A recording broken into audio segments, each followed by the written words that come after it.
Salut à tous, je suis ravi de vous retrouver dans le cadre de ce programme dédié à l'utilisation du système de gestion de bases de données relationnelles Microsoft Access.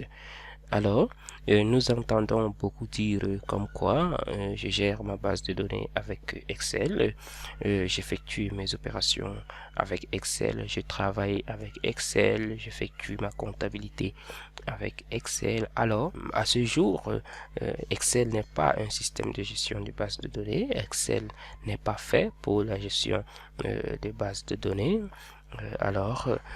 Excel est un tableur et qui effectue les calculs quotidiens, qui analyse les données.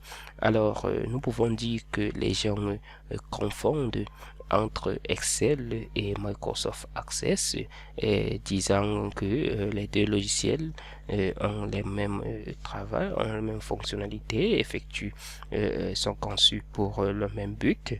Cette confusion est due à l'interface graphique des deux logiciels qui semblent être similaires, qui se ressemblent. Alors, en dehors de cette ressemblance, il n'y a rien d'autre. Les deux logiciels sont vraiment différents. L'autre, c'est-à-dire Excel, est fait pour la gestion des tableurs, alors que Microsoft Access est spécifié dans la conception des bases de données relationnelles. En informatique, un système de gestion de bases de données relationnelles est un stock d'informations décomposées et organisées dont les matrices appelées les tables liées de manière directe ou indirecte et connexes conformément au modèle de données relationnelles. Le contenu d'une base de données peut ainsi être synthétisé par des opérations d'algèbre relationnelle telles que les insertions, la jointure et le produit cartésien. Ceux-ci ils sont basés sur des algorithmes performants d'ailleurs et de gestion des données au niveau de la mémoire morte et même au niveau de la mémoire vive de l'ordinateur. Alors, une base de données relationnelle a plusieurs avantages comparés à une base de données simple. Et nous pouvons dire qu'elle permet d'utiliser moins d'espace mémoire en réduisant au minimum les redondances ou les répétitions des données. Et bien sûr, si la base de données est bien conçue, lorsque vous êtes engagé à concevoir donc une base de données, il y a plusieurs étapes à respecter, plusieurs étapes à franchir. Voilà donc ici les étapes à franchir. Tout d'abord, vous devez analyser le besoin. Analyse des besoins. Vous devez d'abord déterminer votre besoin à la conception de la base de données. Après donc avoir déterminé votre besoin à avoir une base de données, vous devez donc ici choisir une stratégie de nommage. Très bien. Donc, lors de la création de vos objets dans la base de données, que ce soit les tables, les requêtes, les états, les étiquettes, vous devez donc ici choisir une stratégie standard de nommage de vos objets. Très bien. Après donc cela, vous devez choisir une modélisation selon la forme normale. Alors, à la quatrième étape, vous pouvez maintenant commencer la création des tables. La création des tables ce sont ces tables qui vont contenir les informations que vous allez entrer dans votre base de données. Après, dans la quatrième étape, vous pouvez maintenant passer à l'étape 5, la création des requêtes.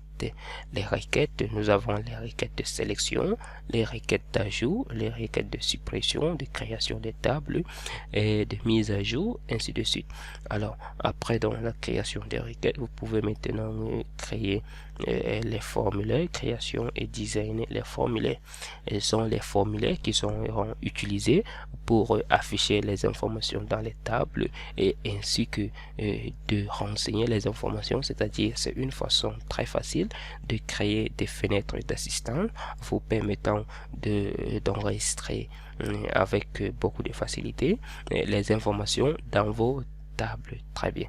Après donc cela, vous pouvez maintenant créer et designer les états. Les états sont spécifiquement pour l'affichage des informations ou même le passage vers les documents que vous allez exporter. Très bien.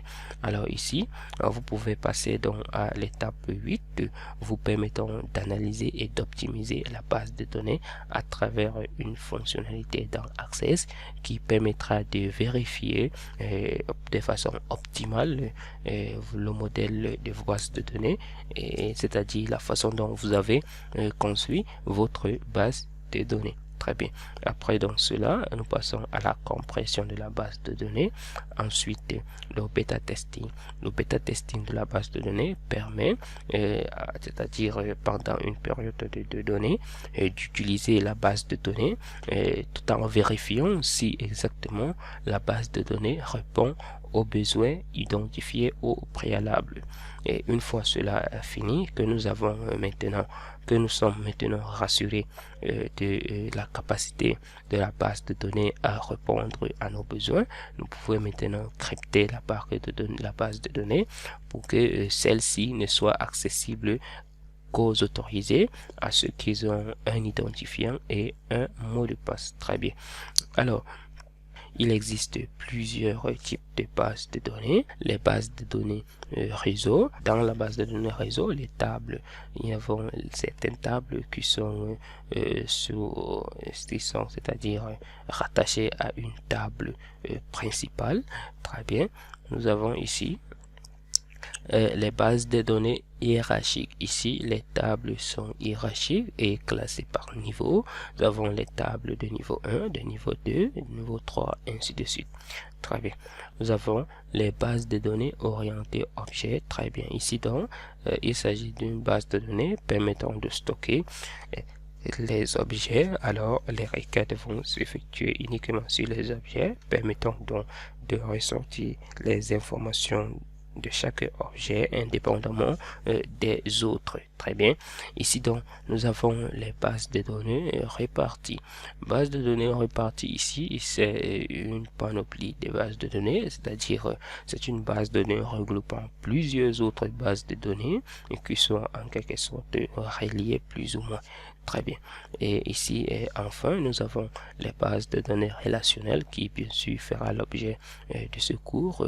Les bases de données relationnelles sont, c'est-à-dire les tables et même les objets reliés entre elles, c'est-à-dire les requêtes vous permettront, c'est-à-dire vous avez la possibilité d'effectuer les requêtes entre plusieurs bases de données. Très bien.